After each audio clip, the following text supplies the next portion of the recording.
Meu nome é Fradique, eu nasci em São Paulo e tenho 34 anos de idade e no momento estou em situação de rua. Segundo o censo da FIPE de 2015, na cidade de São Paulo existem aproximadamente 16 mil pessoas em situação de rua. 47% dessa população não utiliza os serviços de abrigo da prefeitura. Muitos desses moradores se sentem invisíveis perante a sociedade? Em alguns momentos, sim. Dependendo da situação, sim. Por exemplo, maneira com que eu me visto, né? Porque na rua existe dificuldade de você conseguir uma roupa. Tem lugares que fazem doação, mas eu sinto essa dificuldade, entendeu? O ambiente, por exemplo, se você está com a mochila nas costas, em determinado local, você é barrado no olhar, né? Porque um olhar tem muita coisa a dizer, você está entendendo? A pessoa consegue captar, eu consigo isso, captar através do olho do outro, o que ele está querendo dizer, se ele está me aprovando ou se ele está me reprovando.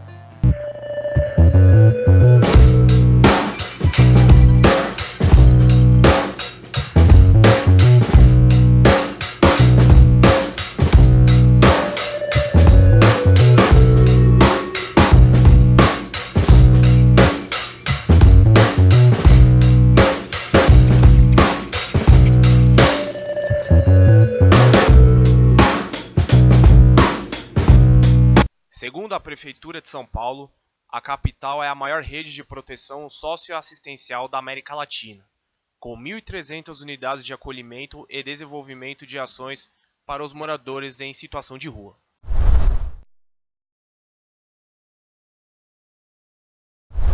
O Entrega por SP ele nasceu em julho de 2013, quando, numa noite de muito frio na cidade de São Paulo, eu tive que sair do conforto da minha casa e buscar um segundo cobertor no quarto da minha mãe. A Fraternidade Toca de Assis é uma obra social que nasceu em Campinas, né?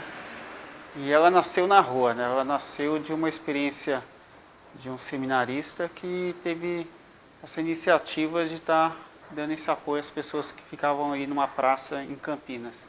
O próprio Movimento Nacional de População em Situação de Rua também me procurou para ser parceiro, né, da luta deles.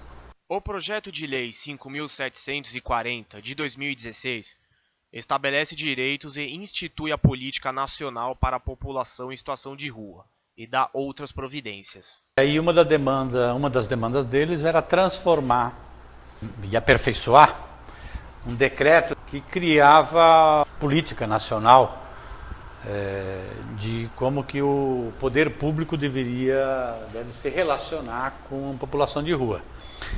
Então eu comecei a trabalhar especificamente com este grupo social enquanto deputado federal. O Observatório do Povo da Rua surgiu em 10 de abril de 2015. A ideia da iniciativa, na verdade, era dar visibilidade às questões que envolvem a população em situação de rua, não só em São Paulo, como no Brasil e no mundo.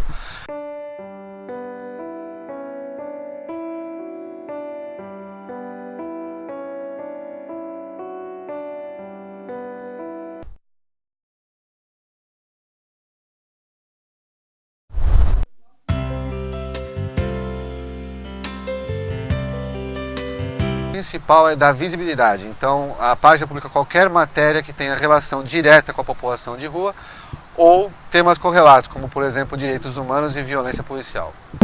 E o serviço nosso aqui é regularização dos direitos. É o que você precisa, o que eu vou fazer para você sair dessa situação. Não é um serviço assistencial, o serviço social era assistencial, hoje ele não é mais. Hoje ele é um regularizador dos direitos humanos e sociais. Segundo a Prefeitura de São Paulo, a Operação Baixas Temperaturas realizou quase 250 mil atendimentos no mês de junho de 2016. Em torno do viaduto 14 bis, havia lá, digamos, umas 8 barracas. Anteontem eu passei lá e contei, acho que tinha 18. Também é importante se acelerar os programas de habitação. Que bom seria se pudesse estimular essas pessoas, orientá-las a formar cooperativas. É um tema que eu vou trabalhar e tenho trabalhado, né, no sentido de tentar construir políticas públicas para buscar saída para esse grupo social. Eles precisam de uma saída para a moradia, que aí dialoga com o programa Minha Casa Minha Vida, de também discutir, de ter um percentual do Minha Casa Minha Vida para ser direcionado para ele, de acolhimento, de você procurar atender o máximo próximo da onde eles estão. Políticas na área de assistência psicológica, né? De você poder entender cada um, né? E aí tentar os caminhos para cada um. Além da prefeitura, as igrejas têm um papel importante na causa de quem está em situação de rua. Tem um trabalho na Sé, na terça, quarta e quinta, em comunhão com a Catedral da Sé, né? Com o pároco da Catedral, que nos apoia nesse trabalho. A gente está sempre presente na praça, fazendo essa abordagem às pessoas que estão ali. Na Cracolândia a gente tem uma ação mais mensal, onde a gente tem um almoço, são quase 700 marmitas que a gente leva. Junto a esse almoço a gente leva uma celebração, onde é no intuito de cativá-los, de levar um pouco de alívio, e nessa possibilidade deles solicitar alguma ajuda também. O Entrega para SP ele se propõe oficialmente a sair uma vez, ao menos, por mês nas ruas de São Paulo. A gente utiliza um dia no mês, no mínimo, também, para chamar voluntários que não conhecem o projeto, para ter um bate-papo, fazendo a nossa comunicação ser efetiva dentro da página, porque não adianta a gente conseguir ir para as ruas e conseguir nos dialogar, conseguir fazer esse diálogo com os beneficiados, mas a gente não conseguir conversar com o nosso público-alvo voluntário. Eles nos dizem quais são as necessidades, quais são os outros projetos que já ajudam eles, quais são as formas que eles ajudam, e a gente tenta fortalecer eles com a nossa propriedade. Então a gente pode dizer que diretamente, por mês, a gente sensibiliza cerca de 200 pessoas como voluntárias e 1.500 pessoas em situação de rua.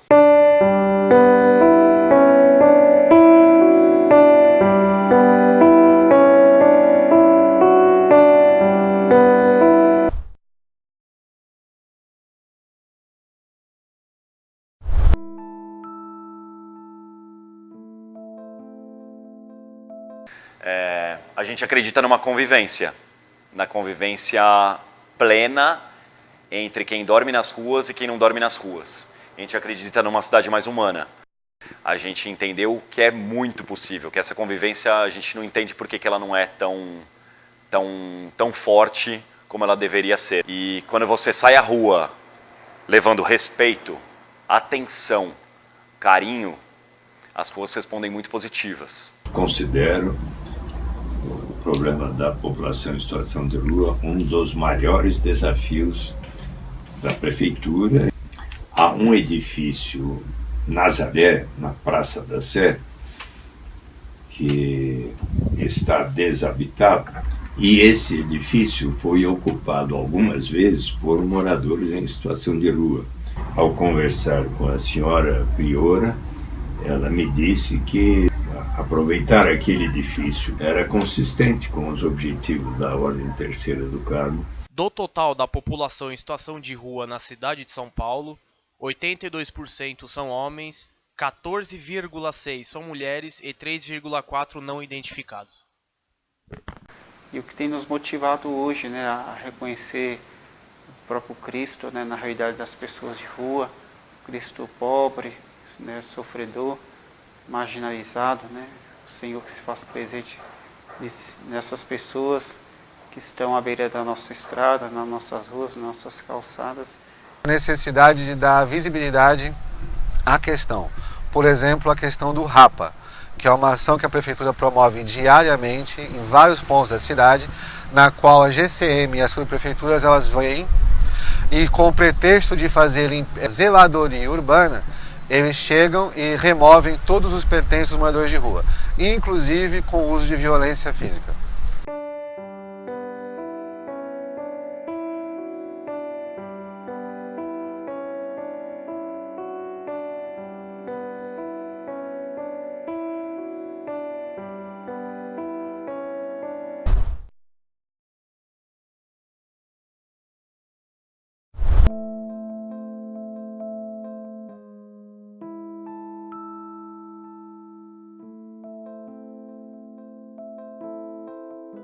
social hoje, não importa se isso é federal, não importa, ele tem que ter ideias autônomas para ser atendido.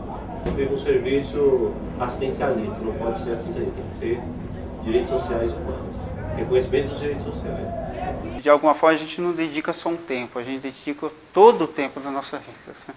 Existe um período do dia que a gente devota a esse trabalho, né, um programa que a gente tem, só que a gente tem que estar sempre disponível, né? Se alguém bate na porta, a gente tem que estar disponível, se é madrugada tem que estar disponível. A atenção, a disponibilidade, ela é perpétua.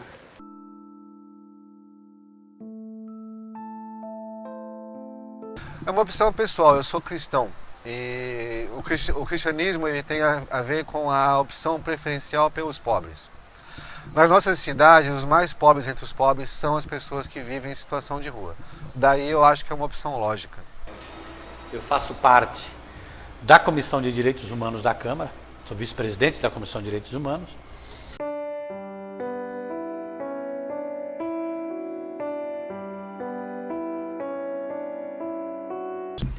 A economia brasileira teve uma recessão, aumentou o desemprego e a minha impressão visual é que aumentou o número de pessoas em situação de rua. Há inúmeros edifícios na cidade que estavam um tanto abandonados e que foram ocupados pela população antes em situação de rua. Depois de alguns meses, o Entrega ele conseguiu entender quais eram as necessidades das ruas, e quando você sai à rua levando respeito, atenção, carinho, as ruas respondem muito positivas. –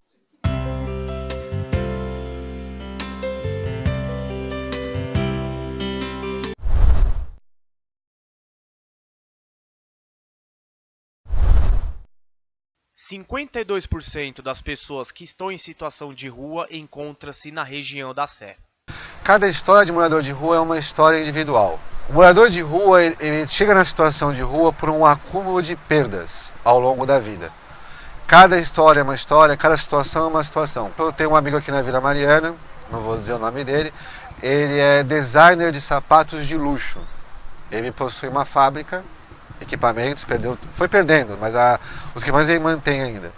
Agora você imagina uma pessoa que tem, por exemplo, esse tipo de formação, de habilidade, ele chegou em situação de rua. Cada um tem as suas, né? Cada irmão vive essa experiência muito forte, que nos toca, que nos alimenta para a gente continuar fazendo esse trabalho, né? Continuar exercendo o que a gente faz, né? Uma moça, né? Até era nova, dos seus 33 anos, mas ela vivia com um companheiro na praça e ela vivia sempre numa condição bem degradante, né? E a gente, por acaso, a gente criou o vínculo, né? A gente da aproximação, desse diálogo, essa escuta ativa que a gente faz com eles, principalmente com ela, né? Até eu cito a Maria Eduarda, que é uma falecida. Ela faleceu faz uns 4, 5 meses do falecimento dela.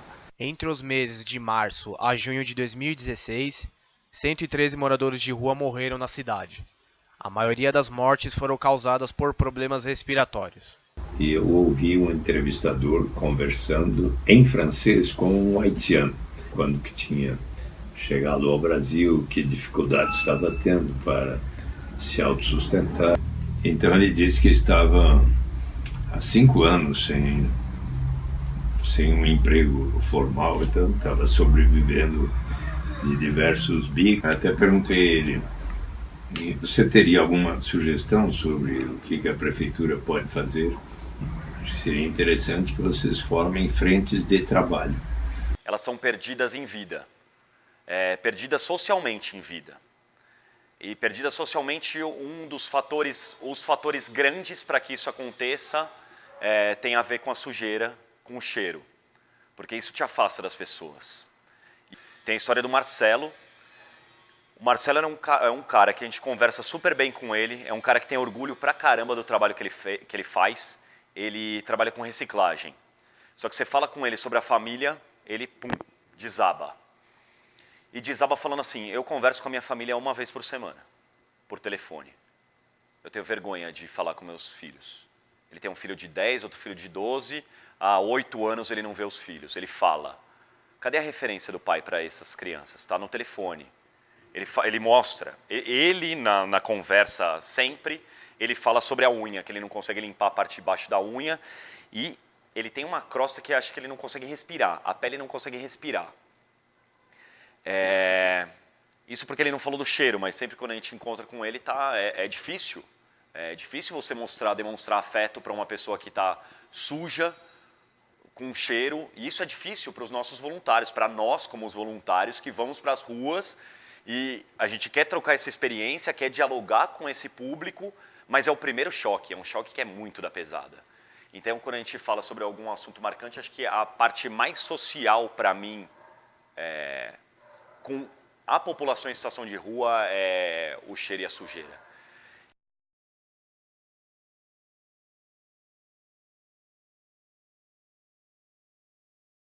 Eu vou contar para vocês a história de uns velhinhos, todos eles eram reis. E um chegou no castelo, trazia consigo um jumento, todo bem equiparado, com vários sacos do lado. Foi falar com o rei de ouro a respeito de um tesouro que ele tinha encontrado. Lá no pé da escada, deixou toda a sacaiada e subiu bem devagar. Já no andar de cima, sentado à mesa real, esperava o rei de paus ansioso para jantar. Retirado aqueles pratos, todo o clima se refez. O rei convidou o outro com a partida de xadrez. O jogo corria solto, os reis bem absortos tomavam chá com biscoito, foi quando tudo mudou. Uma dama de vermelho com tiara nos cabelos foi entrando de mansinho para servir o cafezinho. Encantado com a beleza, o rei levou um susto. O café caiu no busto, foi aí que não prestou. Foi aquela confusão, a torre partiu em duas com o corte do facão, o cavalo saiu correndo, deixando para trás o peão. E naquele entreveiro, o bispo no desespero fazia uma oração. Enquanto o couro comia, por fora o castelo ruía. O sol foi se desbotando, as folhas amarelando, apagando da memória o que sobrou da história. Naquele tabuleiro, os reis saíam no tapa, fez o medo de dar dó. O livro fechou a capa, o reino acabou em pó, tudo aquilo sucumbiu. Os 4 reis do baralho, todos eles subiram.